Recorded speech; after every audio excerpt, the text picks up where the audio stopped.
एक बार मुझे दिल्ली से जोधपुर की उड़ान में एक सज्जन मिले। साथ में उनकी पत्नी भी थी।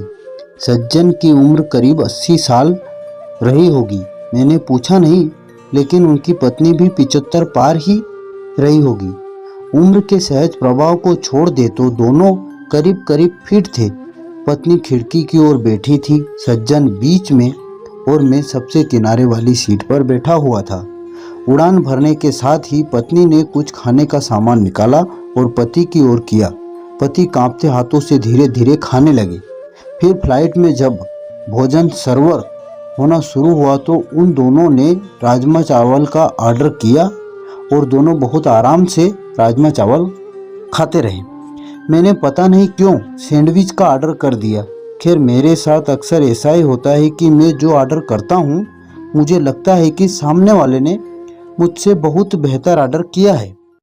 अब बारी थी कोल्ड ड्रिंक की। पीने में मैंने कोक का ऑर्डर दिया था। अपने कैन के ढक्कन को मैंने खोला और धीरे धीरे पीने लगा।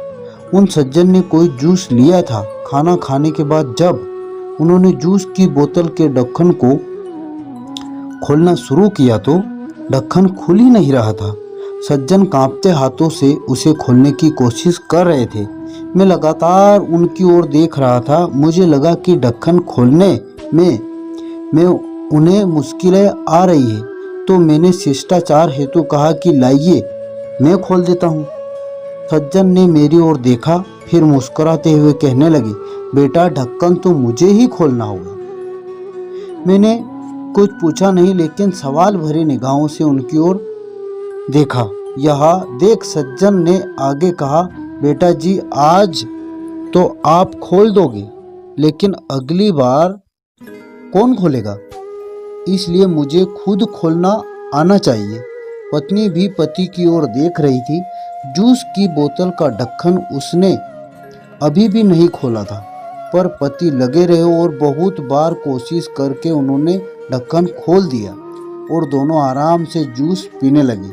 मुझे दिल्ली से जोधपुर की इस उड़ान में जिंदगी का एक सबक मिला। वृद्ध सज्जन ने मुझे बताया कि उन्होंने ये नियम बना रखा है कि अपना हर काम वो खुद करेंगे। घर में बच्चे हैं, भरा पूरा परिवार है, सब साथ ही रहते हैं, पर अपनी रोज की ज़रूरतों के लिए वे सिर्फ अपनी पत्नी की ही मदद लेते हैं, बाकी किसी की नहीं। वो दोनों एक दूसरे की ज़रूरतों को समझते हैं। सज्जन ने मुझसे कहा कि जितना संभव हो अपना काम खुद करना चाहिए। एक बार अगर काम करना छोड़ दूंगा, दूसरों पर निर्भर हुआ तो समझो बेटा कि बिस्तर पर ही पड़ जाऊंगा। फिर मन हमेशा यही कहेगा कि ये काम इससे करवा लूं, वो काम उससे। फिर तो चलने के लिए भी दूसरों का सहारा लेना पड़ेगा। अभी चलने में पाँव कांपते हैं, खाने में भी हाथ कांपते हैं, पर जब तक आत्मनिर्भर रह सको रहना चाहिए।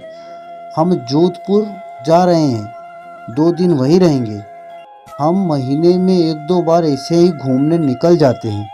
बेटे बहू कहते हैं कि अकेले मुश्किल होगी, पर उन्हें कौन समझाए कि मुश्किल तो तब होगी जब हम घूमना फिरना बंद करके खुद को घर में कैद कर लेंगे।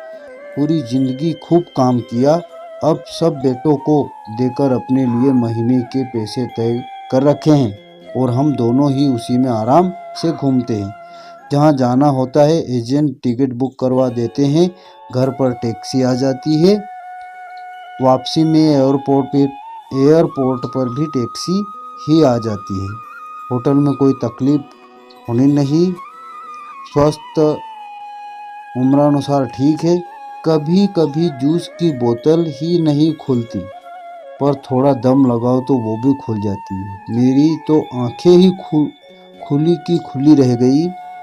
इस यात्रा से पूर्व मैंने तय किया था कि इस बार की उड़ान में लैपटॉप पर एक पूरी फिल्म देख लूँगा, पर यहाँ तो मैंने ज़िंदगी की ऐसी फिल्म देखी कि मेरा जब तक हो सके आत्मनिर्भर रहना चाहिए। स्वस्थ रहने के लिए जहाँ तक संभव हो अपना काम स्वयं ही